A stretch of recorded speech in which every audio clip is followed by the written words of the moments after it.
Thank you, Therese. Thank you. So we are really, really honored today to have Deborah Rose with us. She has had more than 20 years of experience, particularly in community and church-based experiences.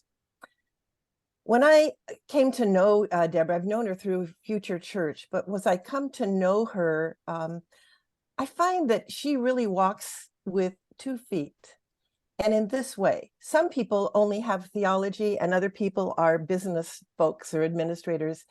Deborah has a background in theology, in church history, and in Catholic social teaching. Now that's a hat that that's the only hat some of us wear.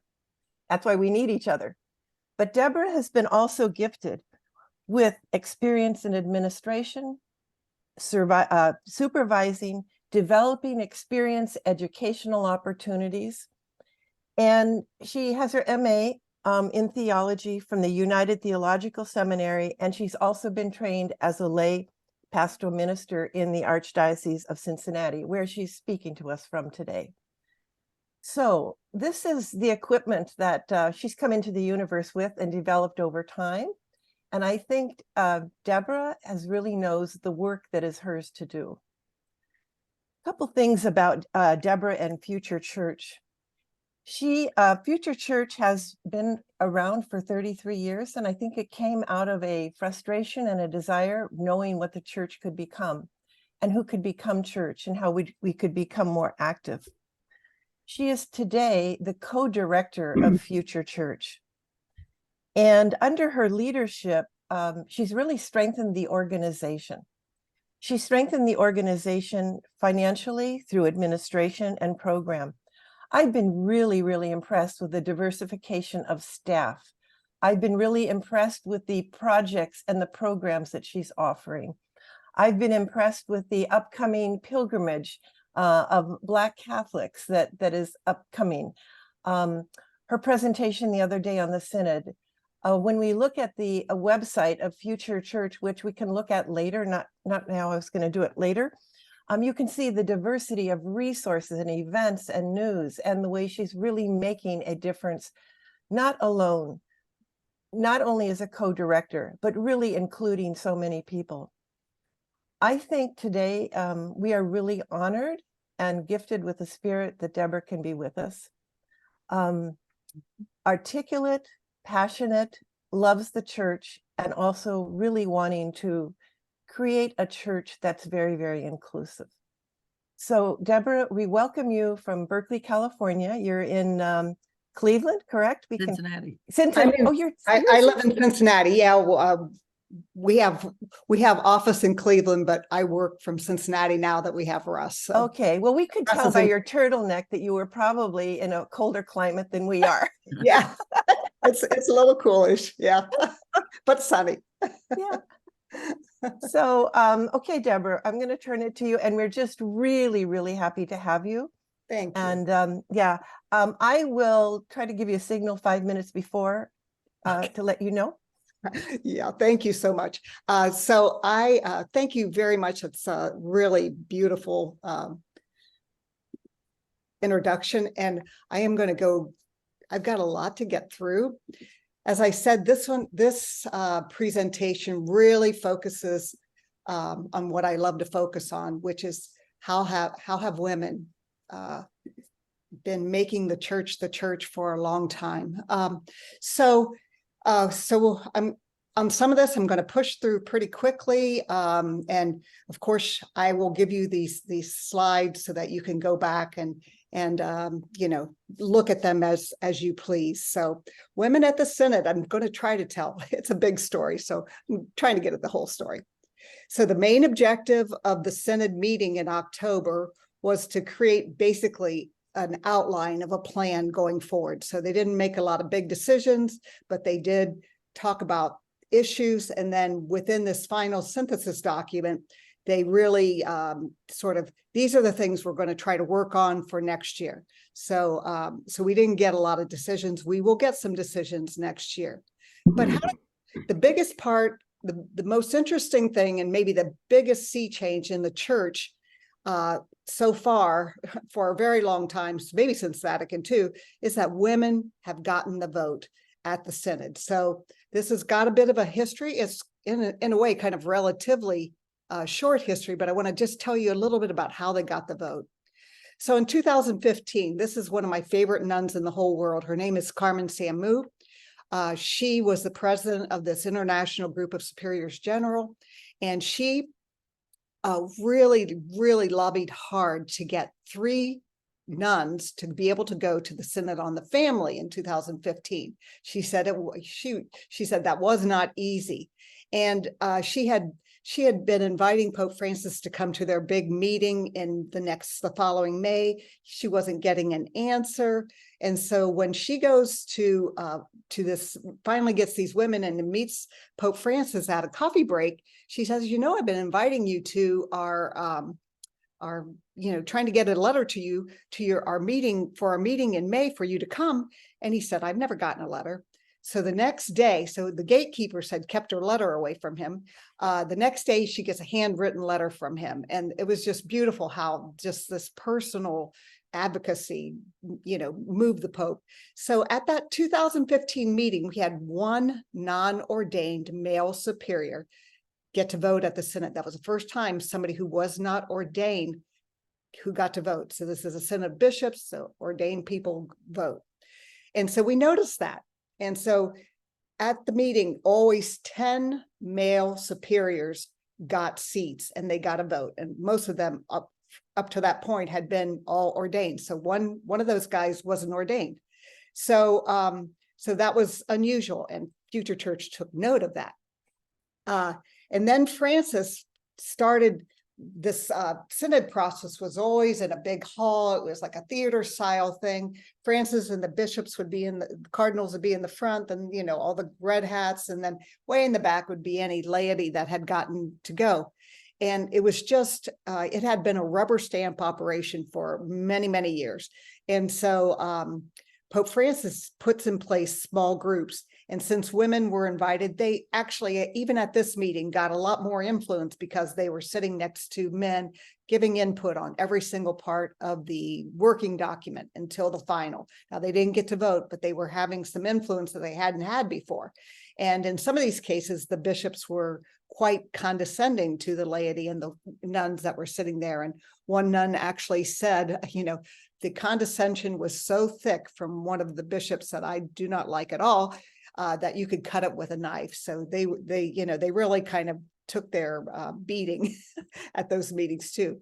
Then in 2018, the Synod on the Youth, we had 2 non-ordained male religious men vote.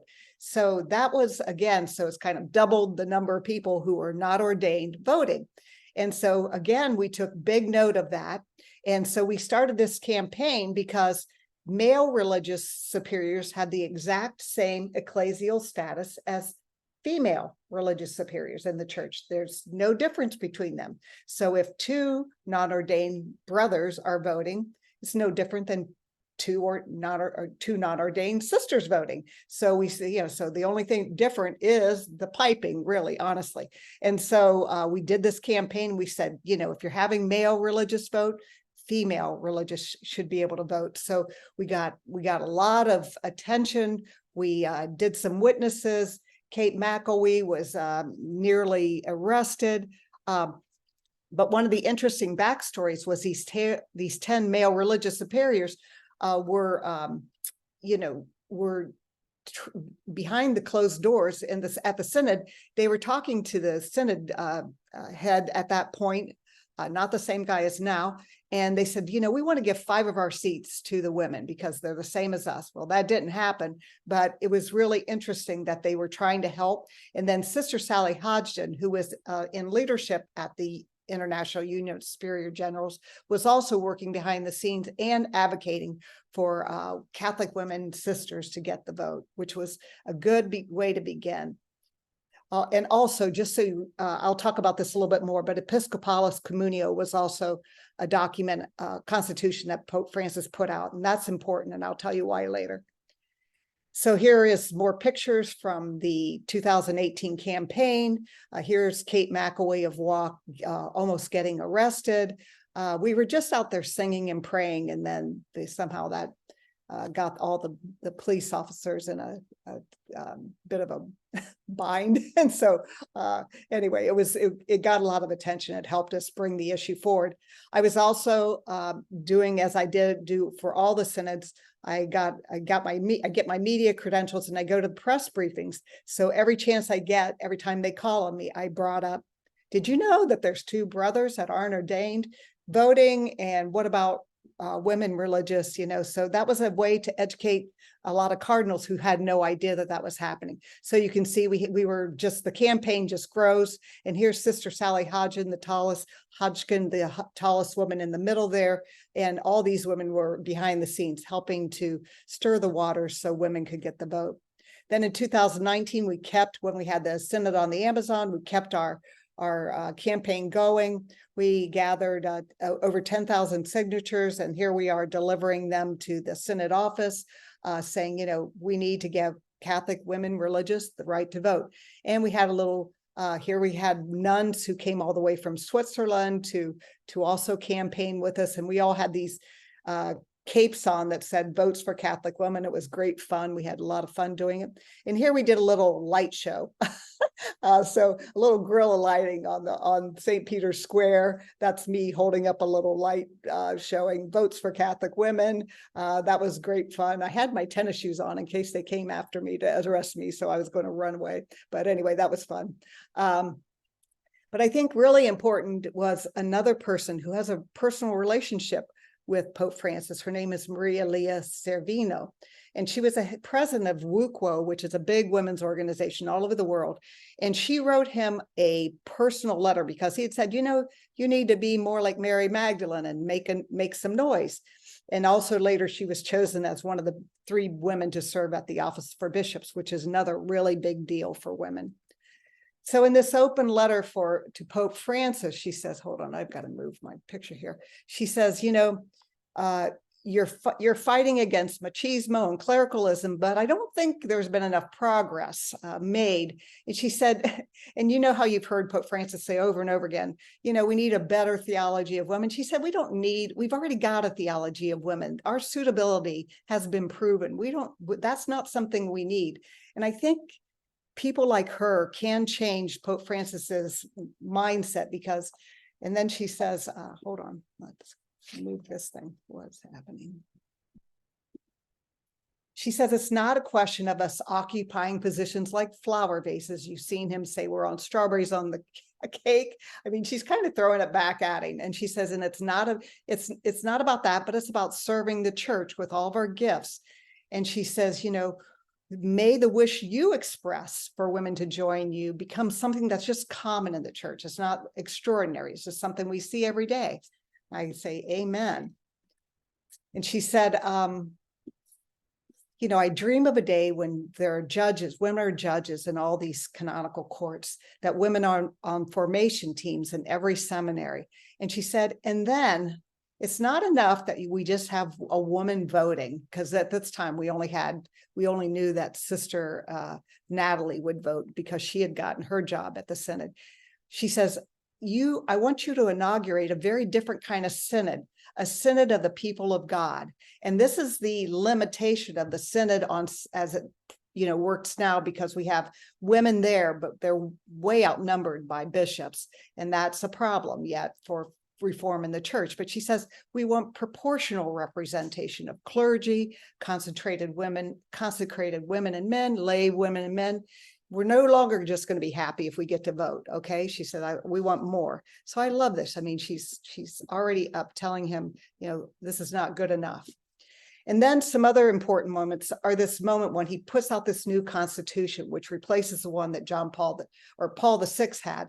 And basically, instead of bishops just consulting and the Pope decides, they have a deliberative role. The whole church discerns. And then instead of the Pope writing the definitive teaching, and he did in 2019, disappointingly yet, but the final document the bishops and the synod assembly create can become an ordinary part of the ordinary magisterium. So he's really upping the authority of bishops in this document. And then it says voting members do not have to be ordained. So this is how Pope Francis operates. He sorts of put things in action, and then he changes things up with constitutions. And then 2022 Predicate Evangelium is another constitution where he says, basically, we're not going to pay that much attention to the Congregation for the Doctrine of Faith, who's been slapping everybody down for decades. Evangelization is the highest priority and the highest office. Vatican offices can now be headed by lay people. So the prefects had always been cardinals before, so now it's actually within a constitution that says lay people can head them. And synodality is the way. So he begins to bring more and more women into the curia as his part. So we've got, here I've got just a short list of women with curial authority now. So we've got women who, and some of these are really important. And there are other people besides undersecretaries here, but I just wanted to point out that in the office of bishops, this is how we select bishops. And we've got now 3 women, at the core of that. And that's really important. The Synod of Bishops, Sister Natalie Bicart, that's really important. The Office for Religious has now undersecretary, Sister Simona Brambilla. You may have seen that was just kind of a recent appointment, but then there are other women in that office. And if you can imagine, for the life of the church, the women who outnumber the men religious were dictated to by men religious and curial men. So finally, they've got some roles to play in how their own world is governed. And then the Secretary of State, the highest office in the curia, has a woman at the head. I think she just retired though, but anyway, that was very big. And then you see here, we have lots of other people who are really important. I really like this idea of the Office of the Doctrine of the Faith, which was a congregation for the doctrine of the faith. We have Sister Nuria. She's a great lady, and she's there. So we see that office is getting more restrained all the time and in better hands all the time. So let's see here now. And then another important event is in July of this year. Ladaria, a very conservative, not as conservative as Cardinal Mueller, is out, and Francis puts in for Fernandez.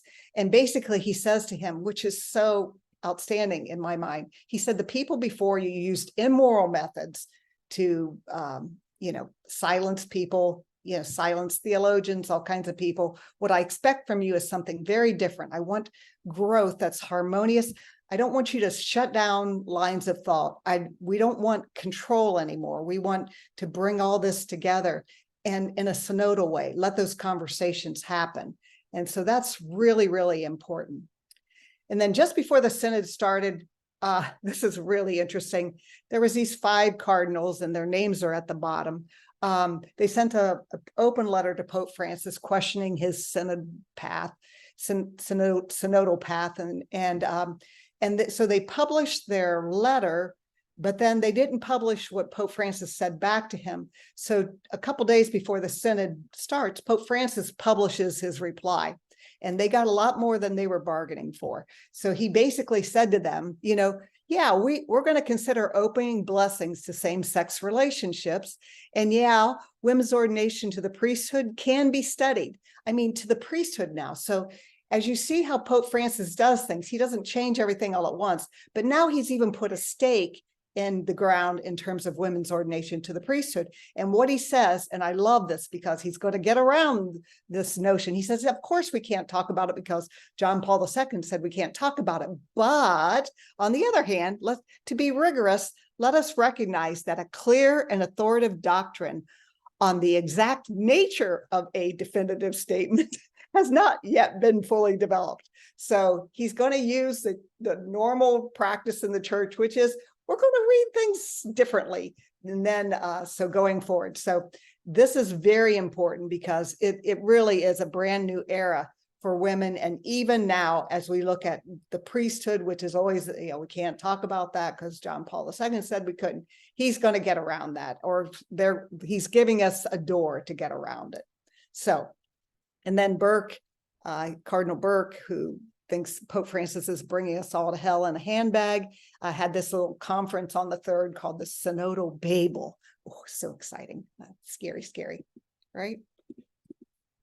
So women in witness in Rome, before and during the synod, we had women's ordination worldwide, women's ordination conference.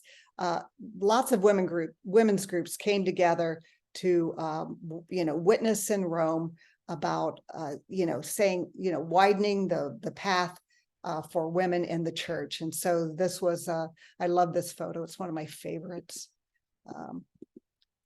Then, of course, they had their ordained women, poster up. They had painted that on fabric, and it's been everywhere. It was so beautiful.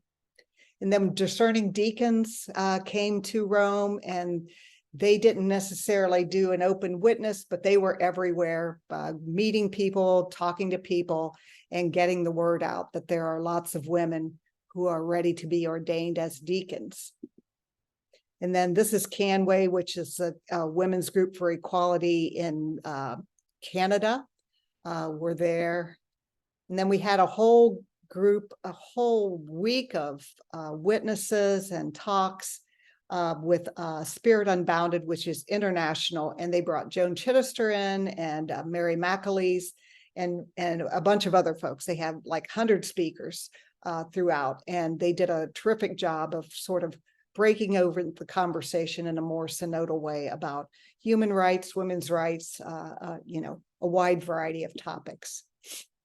So women's voices did break through during the month of October, during the Synod.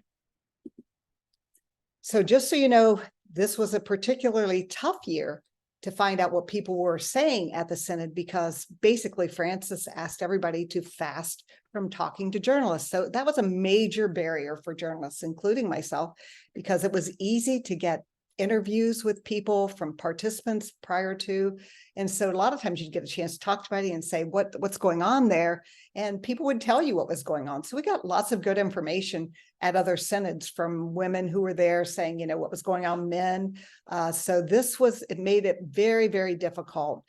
And Cindy Wooden, who's a veteran journalist, was getting really frustrated about halfway through, because every day we would hear at the press briefings, oh, it's wonderful, it's harmonious. And I'm not doubting that there was a lot of harmony, but you had to know with the topics that were being discussed that there was a lot of aggravation as well. But anyway, she gets up and at the press briefing, and she says, and she's talking to the head of media communication. She said, am I going to tell my readers that what was accomplished was this roundtable?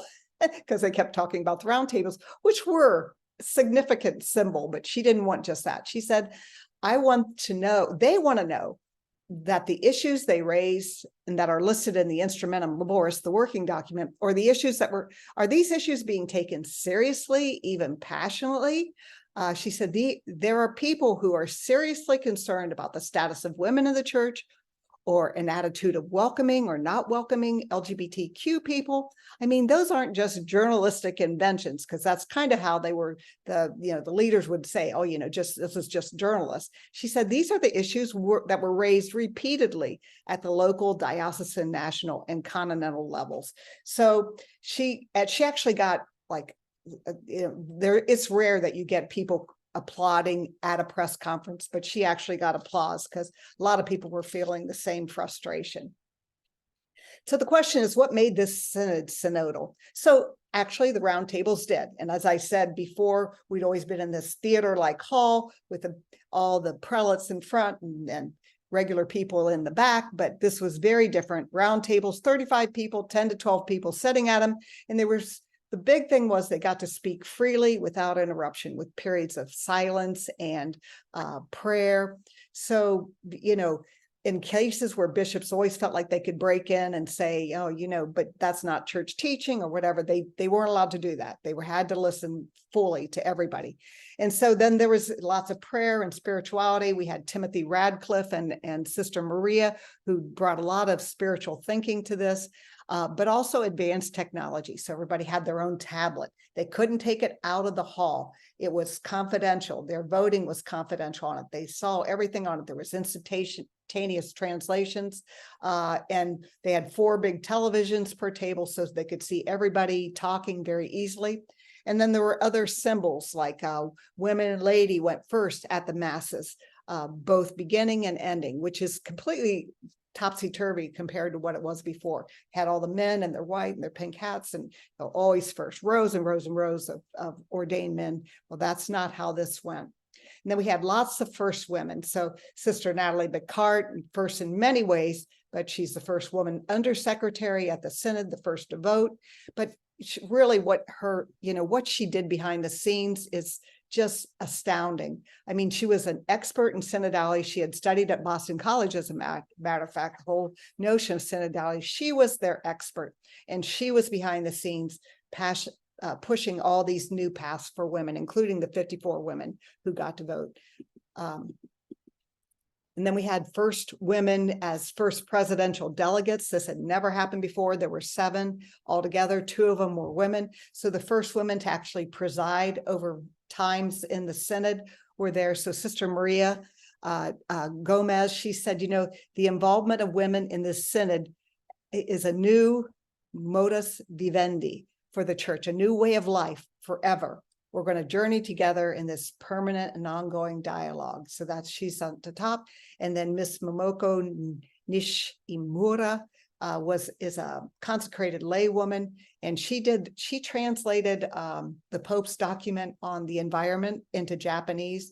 And she gave a beautiful presentation also about women, people taking off their shoes in this sacred place as others were speaking. So very, very wonderful first women.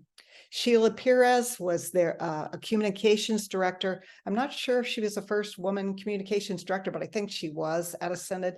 She was a voter, and basically she would tell us often about the role of women, what was being discussed that day as a communications director. So she showed up every day at the press conferences, and she was telling us the role of women is being discussed, the female diaconate is being discussed, and other things are being discussed. So, and she did a beautiful job of documenting the Synod, and especially I felt grateful because she was documenting a lot of the women who weren't getting documented anyplace else. And so it was interesting that a lot of the nuns that were there, they were nuns from Italy and India who had come forward in recent years to denounce the unfair treatment by male clergy, who often regarded them as nothing more than free labor. Some cases they had been sexually abused. And many of them enthusiastically embraced the cause of female diaconate, with some asking for the elimination of the titles reserved for clergy, like Your Eminence, Your Excellency, and all, which they see as promoting clericalism. I agree. I do make my children say, "Oh, most beautiful and gracious grandmother." I don't know if that's the same as a joke. Nuns favoring ordination in the hall. So there came out, in these little bits that leaked out, there was a significant push toward from a group of religious sisters. They had formed kind of a cohort. They were from Latin America and Europe that basically said, we need female deacons. And so within the Synod themselves, women had come together and were making a significant point about female deacons and the role of women in the church. So that was a little bit that came out, leaked out. And then some other very significant firsts were Marianne Duddy Burke of Rainbow Catholics and Dignity USA had a first meeting with Pope Francis after decades and decades of living in the shadow, ostracized by the church, by leaders. She meets Pope Francis. It was very touching. I cried when I saw this, and basically she cried, you can see, and she said, this is a big day for LGBTQ Catholics. And this is very significant. He also met with Janine Gramick and the New Ways group, and he had many communications with Janine, who I love and adore. She has just been fabulous. Again, a woman who has been ostracized from her own community in the beginning of her work. She joined another community. She would not be shut up. And finally, Pope Francis recognized how great she was. They had been exchanging letters for a couple of years, and he wanted to meet her. So she came to Rome during the Synod, and they got to meet. And Janine is just, if you've never met her, she's like just pure heart. And so she said, it was just like I was sitting with my best friend. We were sitting next to her. She kind of pulls closer to him and they were talking, and she said it was just a great day. And again, just a magnificent day again for LGBTQ people, Catholics in the church. Says so much when the Pope is there making public stands. And then, of course, there were the grumblings. We had bishops who were saying, this leaked out. No, this listening is tedious, especially listening to emotional pleas. That's kind of annoying. Some walk out at times. There are heated exchanges on LGBTQI inclusion and justice. So again, another leak, no names, but we can guess. That's Mueller sitting there. And then some men said they didn't want to hear this. One participant said he felt violated by the idea of female priests. Really, dude? Okay. Another Eastern Orthodox was surprised by this obsession with female clergy. Yeah, if you're a man, yeah, you might be, if you're a man out of touch. And then Broglio, I talked about this. I just about fell over. I was, at this press conference, he says, this is great. We're talking to each other. And then he seems to say, and we're even talking when some of us don't, or when some don't think that everybody is made in the image and likeness of God. And if you know his history on LGBT people, it's very sad and very homophobic. And so, it was just so sad and destructive for him to even make that idea, say it out loud, what we know he's thinking inside, like, not everybody's made in the image of God. And then we had allies. We had Cardinal Hollerich, who was the president of the whole thing, head of the whole thing. And he basically said some good things about clericalism. He said, when there's clericalism, the church doesn't move, it doesn't go forward. And clerics, a lot of times they want to just maintain the status quo because it keeps them in power. And he just named it. And then he said, this was really interesting on this, about middle of the month, when they started talking about women in ministry and laity in ministry. He said, most of us are men. He said, but men and women receive the same baptism and the same spirit. And he says this out loud in a room full of bishops. The baptism of women is not inferior to the baptism of men. And then he asks them to do something, which I thought was really interesting. He says to them, how do you perceive the gifts and the charisms of women? What do you think of them? Or do you realize that sometimes you act in a way that depends on your past education, your family upbringing and experiences, your prejudices, and the stereotypes that you were given in culture? This is really important. I've never heard somebody challenge men with that. Like, look at the things. The gospel is supposed to help us overturn our cultural prejudices. And so he brings that forward in such a beautiful way. And he asks, do we feel threatened or enriched by women in the church? Very powerful. And then he also gets to, we're all ordained men. A lot of us are ordained. So what's the relationship between our ordained ministry and baptismal ministries? And are we ready to accept everybody as part of the body of Christ? So again, just a very powerful, presentation. He had many powerful words, but those were some I pulled out. Then we had other allies at the Synod, like the Timothy Radcliffe, who did a lot of the spirituality, did the retreat before. And I really focused on what he said about women. and others. He said, we've got, and he does this sort of, there are people that believe in this traditional idea that nothing changes. He said, but for others, the present church does not seem to be a safe home. Its experience as an exclusive, marginalizing many people, women, and divorced and remarried. It's too Western, too Eurocentric. And we also talk about gay people and people in polygamous marriages. They want to feel fully at home, affirmed and safe. And he says, our lives are nourished by our traditions and devotions, and if they're lost, we grieve, but we also must remember all those who do not yet feel at home in the church. And he says, women who feel that they're unrecognized in a patriarchy of old white men like me. I love that. And so he says, we must journey toward a church which is where women are no longer at the margins, but at the center, and other people too. Oopsie, nope, I want to go forward.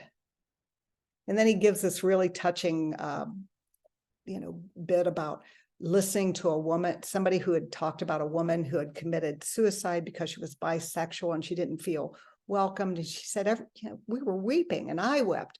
And he says, I hope it changed us. We have to remember the Holy Father says, all are welcome. Todos, todos, todos. And so the synthesis itself, the final document. So this is a starting point for the next 11 months. So first they're going to start with places where everybody agreed, and then they're going to bring it forward through Episcopal conferences, the hierarchical structures within the Eastern Catholic churches, the local churches, and the Synod people. For me, here are the high and low notes. Women's inclusion is urgent. That's really important to know. That is not going to go away. Women's deacons got to go forward, even though there was definitely some resistance. The needs of the local church will rise to the top. And that's important because we're not going to see a lot of these reforms just happen everywhere all at once. They're going to happen in the Amazon, or they're going to happen in Germany. You saw already Germany has just said that lay people can fully baptize babies. So they're turning baptism over to lay people. That's how this is going to happen. It's going to happen in local churches. And those of us who have unusually conservative bishops like the US and other places are going to suffer a little bit in this. And hopefully there'll be enough to help change in our church as well. There's no mention of women's ordination to the priesthood in the document, even though we know it was discussed. And also the same thing with the language LGBTQ.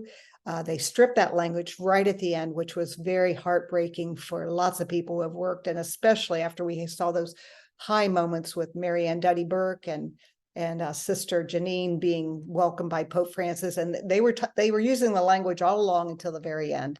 So that was very painful. So it's 40 pages, 3 sections, 1 page. Somebody asked me, how does this fit with the Instrumental Laboris? And it does fit. Synodality was one thing, discipleship, missionaries, and then community. So they broke it out this way in the way the document is created. And so part 1 was on synodality. I'm only going to talk about a little bit on synodality. So here are the proposals. There were lots of agreements. So they had agreements, considerations, so there might have been some controversy, and then they actually have proposals. And so I focus mostly on proposals today. So we got to get clergy more involved in synodality. We got to make room for young people. People should look at the stuff that's already been written by the International Theological Committee. It's very good. And I've got this in blue because this is where we have something that's actually, we can see by way it's written, they're going to do it before the next time they meet in next October. They're going to create an international special commission of theological and canonical experts ahead of the next session to study certain issues. So we know that commission is going to be created. And then it says a lot of things about we need liturgical language, more accessible, trained people, widen community prayer beyond Mass, which is the first time I've ever seen that actually in a document. We've got to make Vatican II teachings, Catholic social teaching better known, rethink diaconal ministry, decentralization, new paradigms for engagement of Indigenous, let's not colonize them, integration of migrants, and combat racism and xenophobia, So then we've got the next part, which is the part we'll see that we focuses on women in the church and laity. And so I thought the laity piece was very important. It basically says, ever since Vatican II and all the magisterial teaching since then, we had this distinctive role for laity, which was you do your thing out in the secular world and sanctify it, bring the holy. But however, the reality in pastoral practice in parishes, dioceses, and even universal levels is that we're increasingly entrusting all these ministries to lay people. And so we need to catch up in our theological reflection and canonical provisions. So basically, we just by practice, we have more and more lay people doing things beyond working in the secular world. And so so we need to make sure that that is, enshrined in our documents. And then we need creativity in establishing ministries, expanding the role of the lector. If you remember, Pope Francis made it official that women could be lectors and acolytes. Not a big deal in the United States in a way, except in some dioceses it was, but that could now also include preaching. So that's where we may see the, expansion of preaching of the laity, hopefully in masses, not just outside of mass. So we'll see how that all rolls out. And then there's some other establishment, a ministry of married couples, and then local churches should bestow these pastoral mandates, pray with the lay ministers who are doing the work in the church already. And then there were lots of agreements. Yes, we have the Galatians, which says all are one. There's no difference between male and female. Women make up the most in the pews. Women cry out for justice. Women spoke of a church that wounds. And then it says a lot of things about justice. Let's not make this mistake of talking about women like they're an object or an issue. We want to be inclusive. So these were agreements that everybody could say yes to. And then the considerations were, women, churches all over the world have expressed a clear request that the active contribution of women be recognized and valued, and that their pastoral leadership increase in all areas of church's life and mission. So if we're going to have new ministries for women, who's going to do it? Do we need them? And then who's going to decide?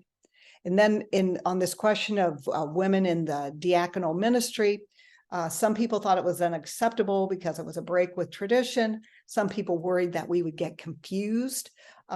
So spirit of the age, which is a usual thing. But then there was lots of, again, this one was the one that got the most no votes, but still it got a huge yes votes. So we know that there's a lot of people on the side of opening the practice of the diaconate to women. So we want to open access to women because basically it's restoring the practice in the early church, thanks to Phyllis Zagano and lots of other people. We know that, and it's appropriate and necessary as a sign of the times. So very much, this is still very much at the top of the love in the mix. And then on proposals, it's urgent to ensure that women can participate in decision-making processes and assume roles of responsibility in ministry. Theological and pastoral research on the access of women to the diaconate should be continued. They've already had a couple of studies. They want to see those. I'm also hoping that they'll go beyond that and go back to Phyllis and let her just teach the whole church what's true. They talk about labor injustice and unfair remuneration within the church, which is a very big deal in lots of places, especially in developing countries where women are nuns are treated like, unpaid labor. And so they want women to have access to formation programs and to be integrated into seminary teaching. They've been talking about that for a long time. We really need to get with it on that. And then another thing that we've been working on for a long time is this notion that liturgical texts, that the stories we tell, especially the lectionary stories, we need to be more inclusive of women's images and narratives. Even on Easter, we don't tell the whole story of Mary Magdalene. That's crazy. So we need to change all that up. We had inclusive language. Pope Benedict stripped it back out. We need to put it back in and really create, where lots of people who don't have theological degrees are formed and shaped by the liturgy every week. That needs to, come to the top. And then formation so that all women can be judges. And then on priests and deacons, the one that was most interesting to me was consider reinserting priests who have left the ministry because they got married or whatever, and recognize their formation and experience. I thought that was, that surprised me a little bit. I didn't know they were talking about that. So that's really great. And then the only thing on the bishops, there's lots of things, but I like this one that says, there's got to be a legal structure and process for a regular review of a bishop's performance. So yes, amen, do it now. And then in part 3 is some really important things. So when we talk about formation, we know that priests need new kinds of formation and synodality, but there should be a priority given to the joint formation of laity, consecrated, and ordained. Amen. So that we don't have priests that are being formed in these little isolated enclaves where somebody tells them they're so wonderful and so ontologically different than the rest of us, which is such a, I'm sorry, pile of what. Anyway, so, a lot of things. Then the one thing I want to point out here, especially, is in preparation for the next session of the assembly. So here's another one in blue. It's got a date on it. We want a consultation of those responsible for formation of priests to see how they're doing in terms of the synodal process, what's being done, so that they can propose changes so that we can actually put synodal processes in place in the formation of priests, which is going to be really important for getting this idea out in front of people. And if you saw a recent survey, we see as the priests that they're choosing, as they're younger, they're more of the idea that they want to be the special person, so they're not really ready for a Vatican II church. So if we're going to have a synodal church, a Vatican II synodal church, they need to be really reformed. And then this was really important. So on these painful questions around LGBTQI inclusion, matters of identity and sexuality, they're saying, basically this raises new questions for us. And sometimes the models, the anthropological categories we have can't really deal with the complexity that's emerging from experience and knowledge, and especially the knowledges in the sciences. So this is going to require a brand new kind of reflection and invest our best energies without giving into these simplistic judgments that hurt individuals and the body of the church. So we need to go forward on this. And as we figure it out, we can always remember that Jesus was the person that showed the way on these things. The open questions on this was, we propose that initiatives enabling shared discernment on controversial, doctrinal, pastoral, and ethical issues should be developed in light of the Word of God, church teaching, experience. So this is important. It's like one of the things they're really pushing forward. And this can be accomplished through in-depth discussions with experts in diverse skills, and backgrounds, and in institutional settings that protect confidentiality and promotes frank discussion. And when appropriate, which I think it almost always is, that's one thing the Synod missed, it should involve people who are directly affected by the matters. So we didn't have anybody who was openly LGBTQ at the Synod, and we need that whenever we meet and talk about things. And so listening and accompanying, the church must be a listening church, and we have to establish what they're saying, a ministry of listening and accompaniment. That's a brand new kind of ministry. So in order to put these things into place, we need structures for it. And then they say that the African bishops should be talking to people and working and walking alongside people who are in polygamous unions that are coming to faith. And so here's another, let's get with it. So it says, in Amoris Laetitia, Pope Francis talked about changes in our participatory bodies. He said, they say this task cannot be further delayed.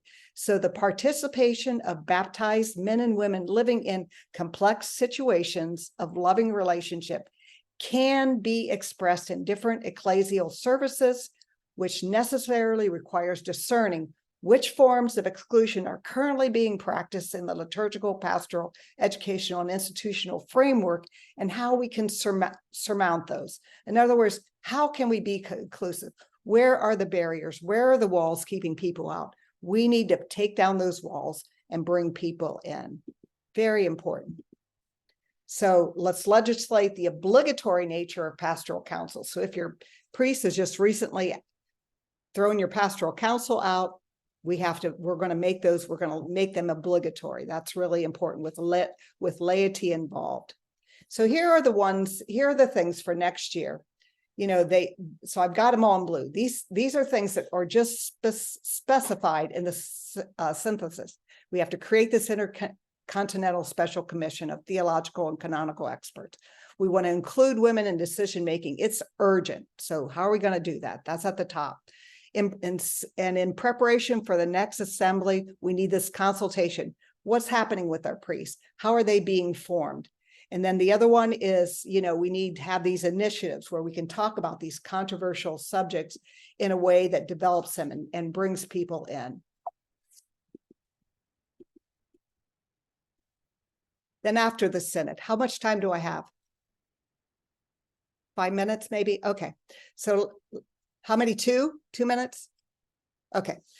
So I just want to bring, and again, you can look at this afterwards, but, we had people like Mueller saying this whole thing is just a plot to bring in homosexuality, women priests, and a change in governance.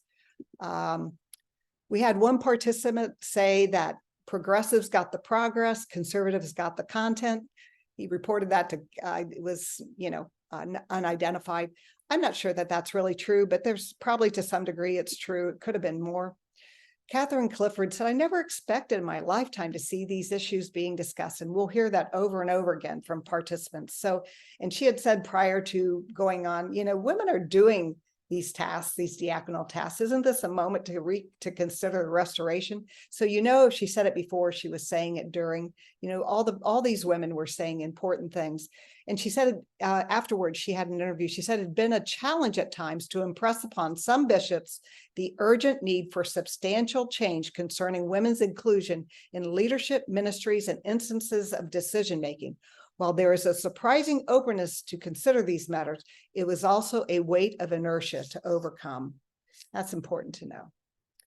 And then we see here that Helena Spuler, who is definitely an advocate for women's ordination, and you can be sure she was talking about it, said, women, in 2019, there was only a couple of women in Rome, including us, talking about this vote. She said, but only after 4 years, we see the doors to the Synod office open and we're able to discuss our issues. She said, let that be a symbol that more doors need to open for women in the church. So she's quite something.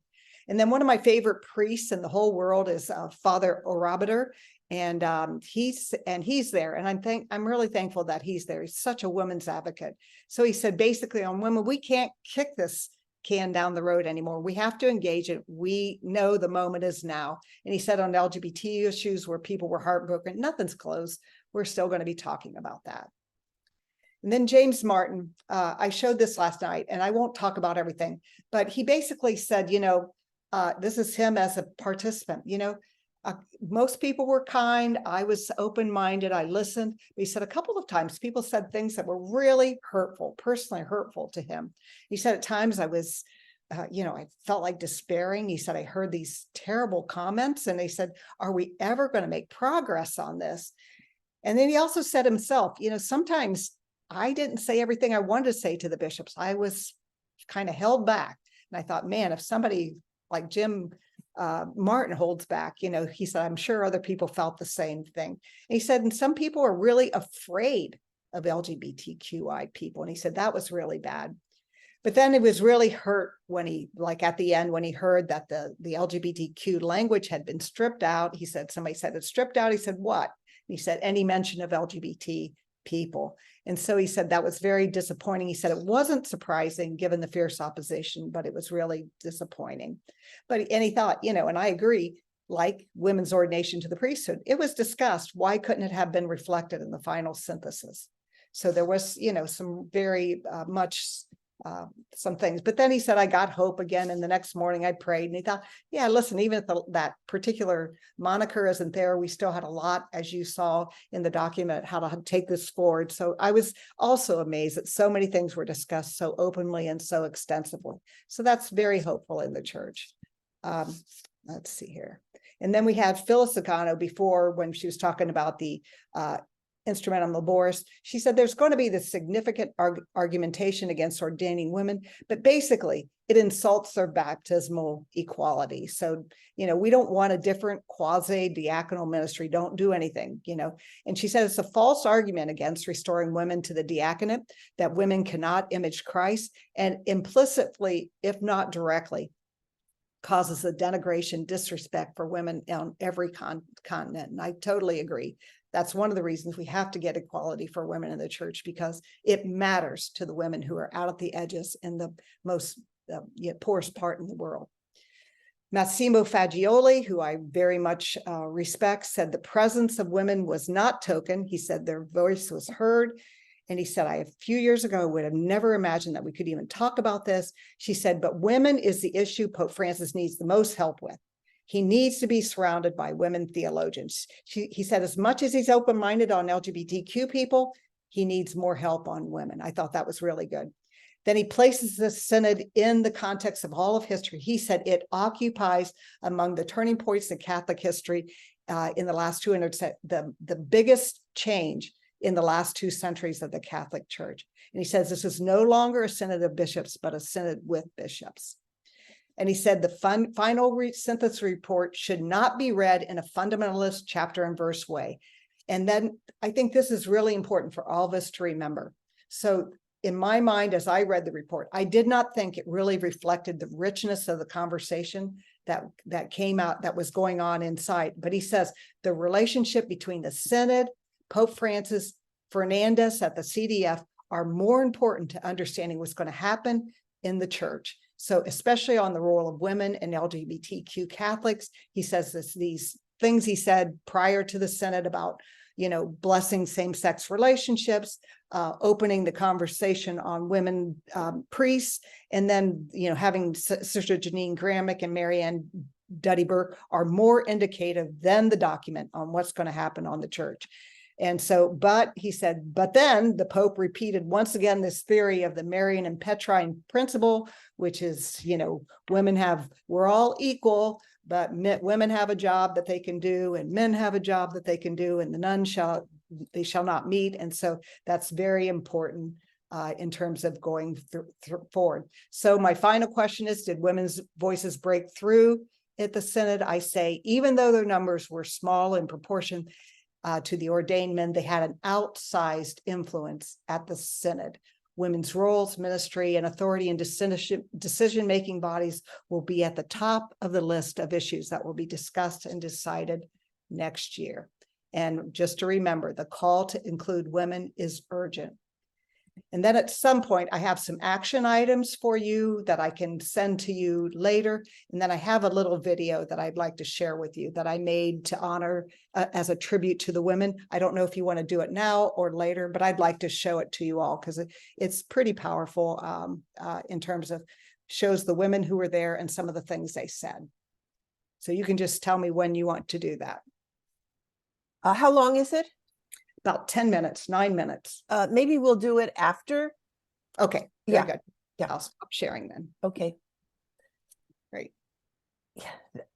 Amazing, amazing. Speaking about being outsized, your presentation was really tremendously phenomenal. And to use your words, good and gracious Deborah, I want to thank you.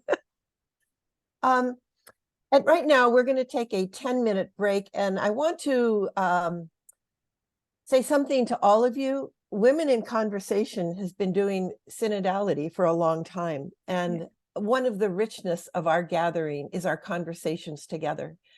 Deborah has more than seeded ideas for us. So let them run around in you when you get your coffee and do a stretches, touch your toes, whatever you're going to do.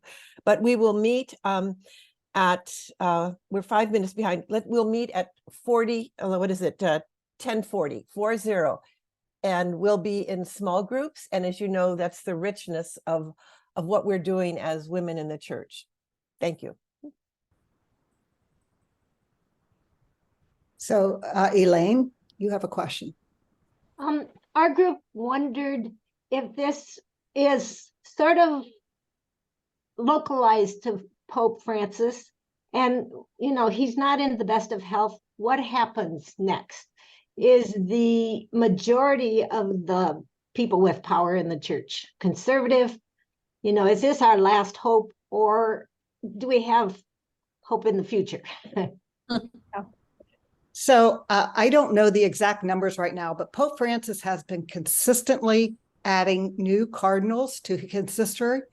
And as somebody mentioned, this notion, one of the big shifts that is happening with the synodal church is to recognize we're not Eurocentric anymore. We're not Western anymore. We are truly a global church. So he's been, appointing more and more people, men, to be cardinals.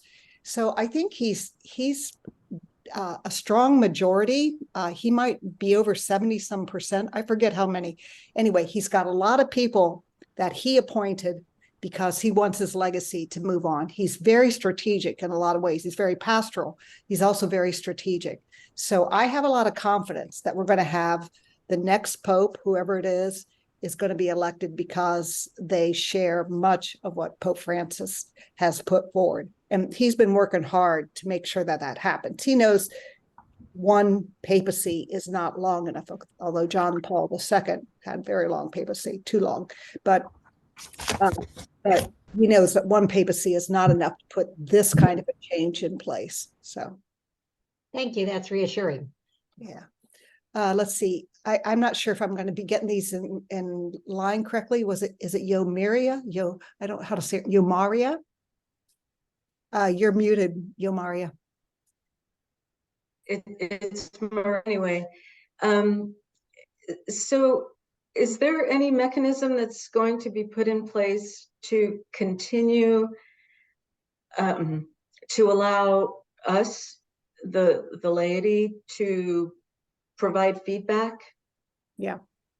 That is not clear to me. It looks like from the way it is designed right now that mostly these discussions are going to happen with experts, theological, canonical, bishops' conferences, local churches. To what extent we're going to have any more input, I don't know. I do think that that's a drawback. I wish there was like a formal, 6 months into this, they could say, here's where we are. What do you think, O people of God? And then do some more listening that way. I'm not sure that they've got that figured in. I think it's, again, the process is, because what the beauty of this process, I thought, so we had all these, sort of diocesan, local, national, continental, and we kept hearing these beautiful things being said. We had all the voices, but people were bringing to the table, the pain, the suffering of people that are excluded, whether it's the poor, whatever, if you're an indigenous person, a women, all those things that was coming to the fore. And then when you get to the synod process, the true limitations of it now, although it's a great step forward, the true limitations is that you winnow it down to the same people who have always been making the decisions, and you get too much of the same thing.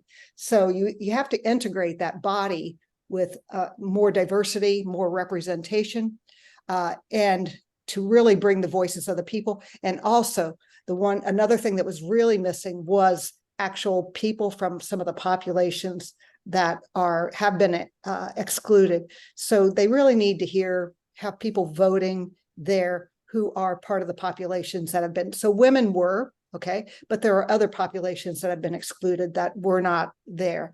And so I think we're moving in the right direction. Just there are real limitations yet with the system as it is, although it is a breath of fresh air and a movement forward. So we can see both things, and it's good. So I hope that answered your question. I kind of forgot what you asked. Thank you. I'm not sure who's next. Is it Mary Clemency? Mary Clemency? Go ahead, Mary. Unmute, Mary. There. Yeah, thank you. I was just wondering, could you give us any guidelines or direction as to if we want to continue to follow, good things that are coming out to read to better inform us about what actually happened? Can you give us any help with that? Yeah, well, I can. One of the things that I really think would be great from our side, we haven't gotten as far as planning this yet. I'd like to do some synodal gatherings at Future Church from time to time, like every couple months, but also, and then to, kind of send out what's going on and let people, because what we heard was a lot of people that came to our gatherings. We had 12 of them when we first started this back a couple years ago. And people were just, what you hear always, no matter where people are, is when they really get to hear each other and talk with each other with, authenticity. It's game changing, because Catholics have not been asked for a very long time what they think. And so to do it in a formal setting inside of the church instead of outside of the church is so healing. That just as a very first step. So so let me think a little bit more about that, because I do think it's important for us to follow it as much as possible. So this, just so you know, that this ban or fasting from the media is supposed to continue through the year and through the next year. And we know the same participants are going to be, mostly the same. Now there'll be somebody who'll get sick and die, and, there'll be some changes, but mostly it's going to be the same participants next year. So I think what we're going to get is somewhat limited unless they decide to release something to us. And again, we'll have leaks, but so to the extent that we can, and we'll have a lot of people like Massimo Fagioli who will be commenting on it. I mean, I thought his work, this last article he wrote, was really, really fabulous. Somebody who has a great understanding of the history of the church and can see what this moment means for us right now is really important for us. Right. So, And get access to those kinds of articles. yeah, exactly. Or know that they exist. Yeah. Yeah. So yeah, I'm happy to try to continue to gather those. Because I'm reading them, I'm trying to find everything I can and read the sources that I trust. So Thank you. sure. Who else is who's Ellen next? Baker. Ellen Baker. Okay, thanks. Deborah, first off, thank you so much. This was exciting to hear this update. My question has to do with discernment. So I saw on a couple of the slides, and one specifically was your open questions slide, that you indicated that there was a need for discernment on all issues. I'm wondering if that is intended to be, again, just within the Synod at the Vatican, or is that intended at our local level? My question kind of ties into some of the other questions, actually, local versus, at the Vatican, and then also how do we get that going? Well, I do think that to the extent that you can create, I mean, there are resources out there for instance, we did a book study. We studied Raphael Luciani's book. And there are lots of ways that, in a way, you can just say, we're going to have a book study. I mean, however that works in your parish. And then because a lot of people don't, first of all, who decided to use the word synodality? That is a crazy word to use. I mean, nobody knows what it means. So people are not attracted to it because it doesn't mean anything to them. But teaching people what it means by saying, this is how it's supposed to look, and then beginning to work at the local level, I think is really important, really, really important. So to some degree, maybe people are going to be blocked by their priest. But if you have any kind of an adult education program, this is like stuff. And what I really want to have happen is that there's this official from the Vatican document that comes out about how to become a synodal church at the local level. Then no priest can actually argue with that. It's just like, but Raphael Luciani was one of the theologian experts at the Synod. He's been really involved, and his book is, it's a little, the language is a little bit clunky, but you could actually even play, we did a 3-part series, and then we had commentary afterwards, and I broke it down. And so you can actually just use those. That's in my Synod list of things that you can do. And just teaching people, this is going to be so much about educating regular Catholics about this. We grew up in a church where priests and nuns did everything. I mean, honestly, and especially our parents did. And so, as we move into a church where laity are really going to take up the role that they were given in Vatican II, we have to re-educate people to say, you can do this, give them confidence, and then you can do this, and then here's the expectation. Here's what they're saying now. So how do we move into that? So you inspire them with the new ideas. I hope that helps. Okay, and So let's see here. Is this Peg? Peg is next. Is that right, Rick is Karen? next, yes. Okay. Hi, thank you so much. You a perfect segue, because you mentioned that you were going to tell us what we could do and give us some ideas. And you mentioned something like a study group, a book group, and certainly education. And I guess so that's my question, if you have any more about that. I mean, we, in our parish, Women in Conversation is what does do these kinds of things. So Yeah. the other thing, and maybe our board has already considered this, but I think we should, one idea I have is to take your talk today that's recorded and offer it to the whole parish after masses, because the whole parish was involved in submitting ideas for the synod, and we need to get back to them. So, but any other ideas, because our parish doesn't have, well, I'm not going to say what we do and don't have, but any other ideas besides what you've already mentioned? Well, the other thing that I'll do, and it's there, I have the list I put up is actually things that I could quickly get to, because I've had my head buried in this for, really for quite a while. But I know that the Archdiocese of Newark had a really good synodal booklet and process. Now that was as we moved in through these stages. So what I'm would love to see, and maybe we'll just develop it, is, here's 3 things, have 3 meetings on synodality and discuss this in part 1, this in part 2, and this in part 3. And this, what people at the Synod realized is that they were really in a kind of a Synod boot camp, learning to listen to each other. And that's something everybody can do at the parish level. It's like Jean did today, here's how we talk, you put the rules in place. When someone speaks, no one else speaks. We have, after 2 or 3 people speak, we have a period of silence, because that's what they did. People would speak and then they would just sit with it.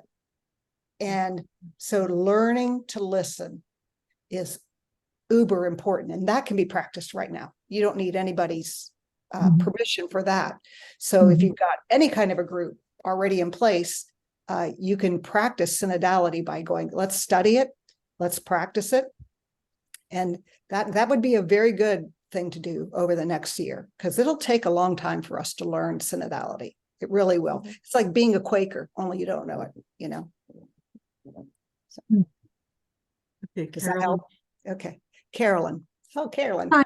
Yes, hello. It's so good to see you. Good to see you too. I couldn't pass that on, Deborah. Yeah. I have a question about speaking about the priesthood. So this goes back to John Paul. Okay, so it's carried over now even into this synod? Is that how it goes? I mean, is that supposed to be a conversation we're not supposed to have? I don't understand that. I think every conversation under Francis is on the table, honestly. So myself, I think a lot of people feel very free. And even Francis, as I said, you can show him what he said in the open letter. Anybody that asks a question, he is opening things up. But this restriction that John Paul II put on the church, like you can't talk about it, it's already decided, it's, well, nobody believed it, and it's not going to shut down conversation. It never did, and it never will, but it's opening up even more. So, so I think if you feel confident enough, I don't think you have to only talk about women in the priesthood to get a really good conversation about women going forward, because I say it's everything. Once we get, as we see, you get more women into decision-making places, it just breaks down these barriers naturally. You know, you get women in the diocese, barriers break down. You get women in the parish, barriers break down. I mean, you know, look at religious communities. They are synodal already. They can teach the church how to be synodal.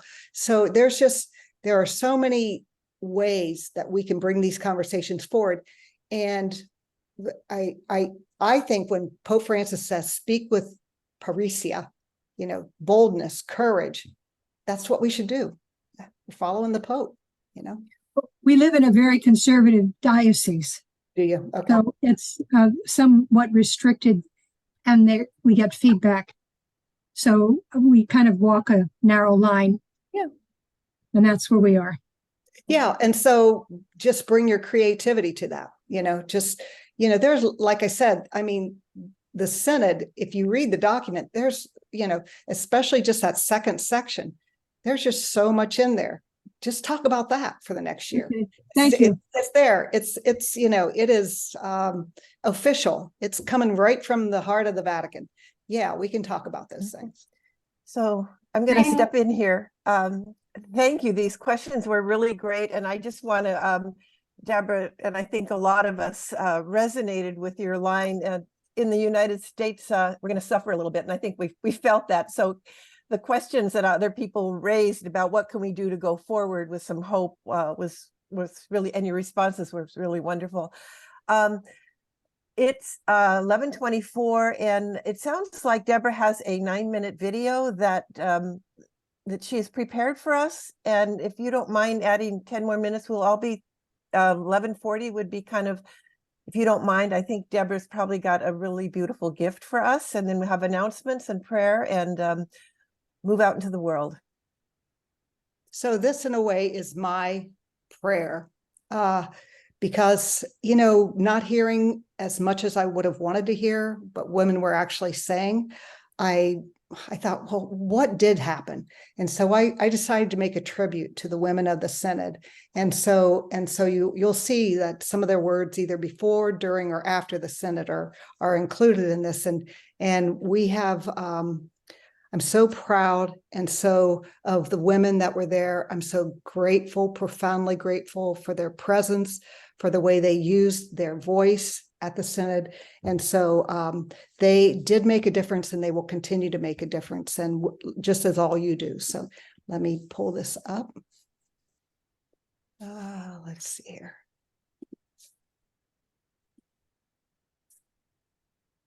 So, let's see. I want to hold on just a second. I think it should be there. Tell me if you can hear this. Okay. Wave your hand, Jean, if you can. Okay. Mm-hmm. I'll restart it.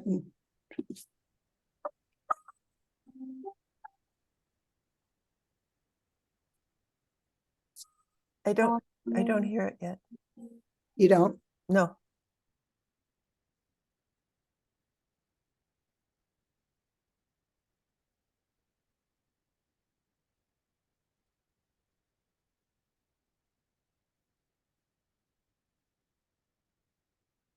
Okay, now we don't hear you at all, Deborah.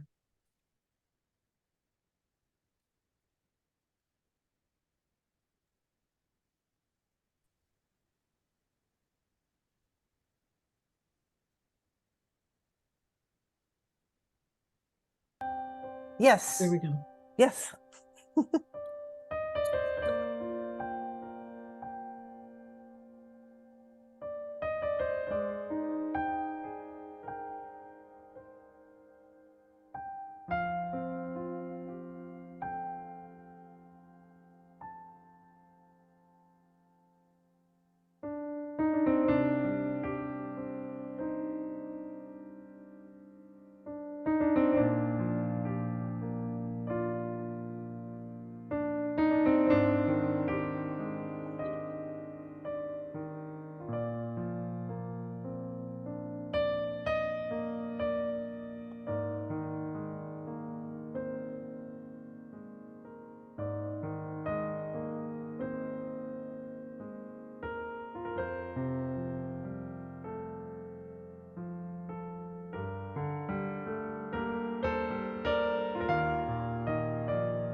I've never been moved to tears at Women in Conversation.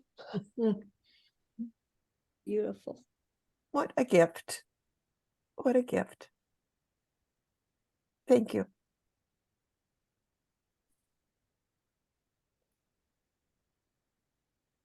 Silence is pregnant.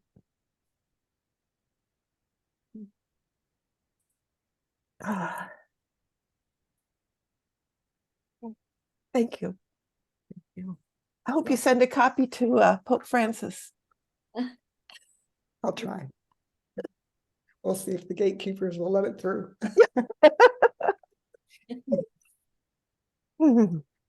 Oh, no words, no words.